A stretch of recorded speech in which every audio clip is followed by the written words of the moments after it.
Sonic Adventure 2 has a great story.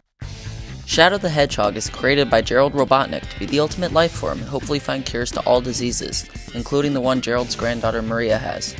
He builds a bond with Maria and they become good friends. Then she's killed when Gun raids the space colony Ark and Shadow's memories are altered to make him want nothing but revenge. But after being reawakened and going on a little adventure, he is reminded by Amy that Maria's final wish was to protect humanity. So with the Ark on track to crash into the planet, he teams up with Sonic and goes super to save it, sacrificing himself in the process. And after he's revived in Sonic Heroes, he slowly gets his memories back and continues to protect the planet to fulfill Maria's promise. All of it is great stuff. Wait, that's not right, go back. Chaos Control! Yeah, when Shadow's revived, he doesn't just go back to fulfilling Maria's promise. I mean, I get why people think he does. Sonic Adventure 2 is a huge success, and that's the version of Shadow most people love. A lot of people just kinda ignore what comes next. So in order to find what really happens, you have to look at one of the edgiest, jankiest, worst game. Get out of my sight!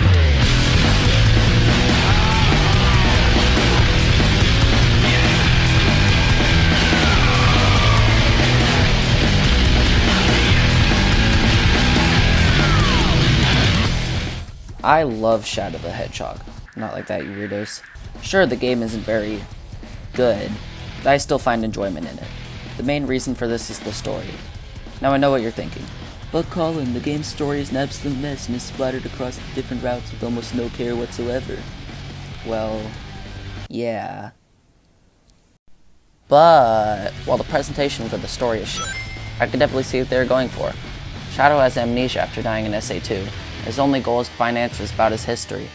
Like it's literally all he does in Sonic Heroes and Shadow 05. And throughout Shadow 05, he's told different bits and pieces about his past depending on what routes you take, and they influence the different endings. Like when Shadow is told he's an android recreation of the original Shadow, he teams up with Omega to make robots rule the world. Or when he's told he was created to serve Black Doom, he works with him to destroy the world. There's even an ending where he's reminded of his promise to Maria and vows to fulfill it.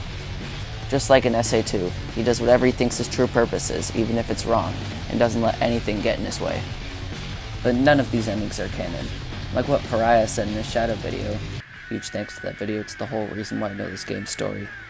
All of these routes are just what-if scenarios. All that matters is the final ending. Somehow Shadow made it up to the Black Comet, and he has finally told the whole truth about his creation, including how Black Doom helped Gerald make him. Now that he knows everything about his past and his creation, no lies, and nothing left out, none of that, he hates it, and declares that he is Shadow the Hedgehog. I've left the past behind me. No one can tell me what to do now. I will destroy you, Black Doom! So as the only one not paralyzed, he turns super and destroys Black Doom, erasing the last part of his past still remaining. Only one thing left to do.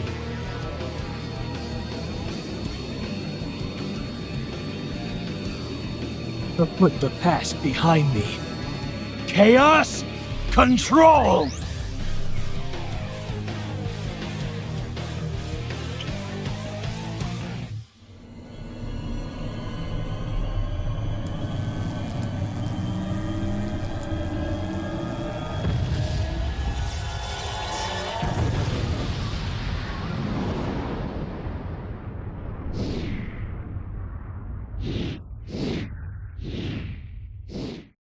This isn't all of Shadow's story post-SA2. You see, I view Shadow's story as a sort of trilogy.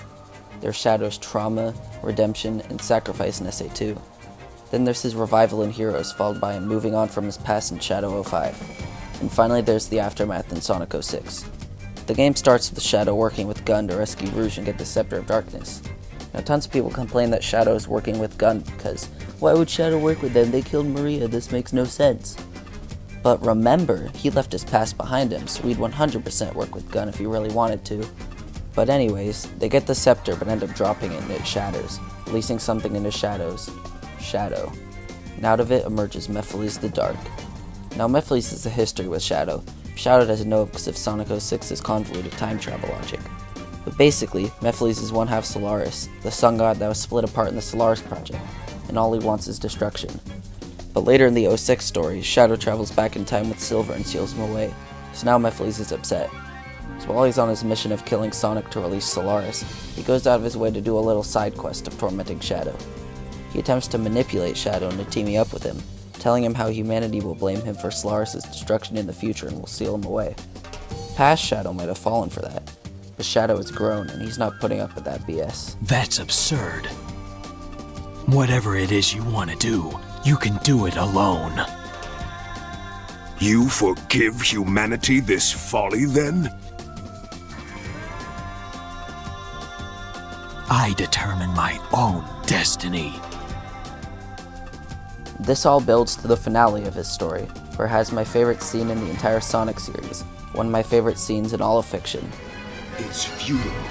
The world will betray you. Why fight at all?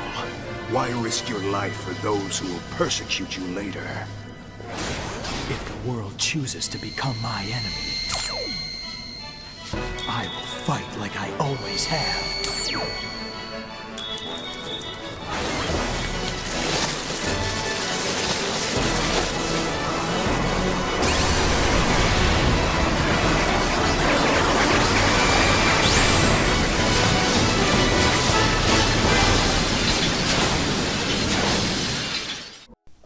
Shadow's story is great.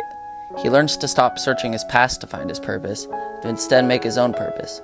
Life can continue to beat him down, but he doesn't care. I think we could all learn something from Shadow. With Sonic X Shadow Generations coming soon, they're once again revisiting Shadow's past. All I really hope is that they don't once again make Shadow start to fall for Black Doom trying to manipulate him in hopes of answers to his past. Modern Shadow would never do that. He already left his past behind, so don't make him try to hold on to it again. Goodbye forever, Shadow the Hedgehog.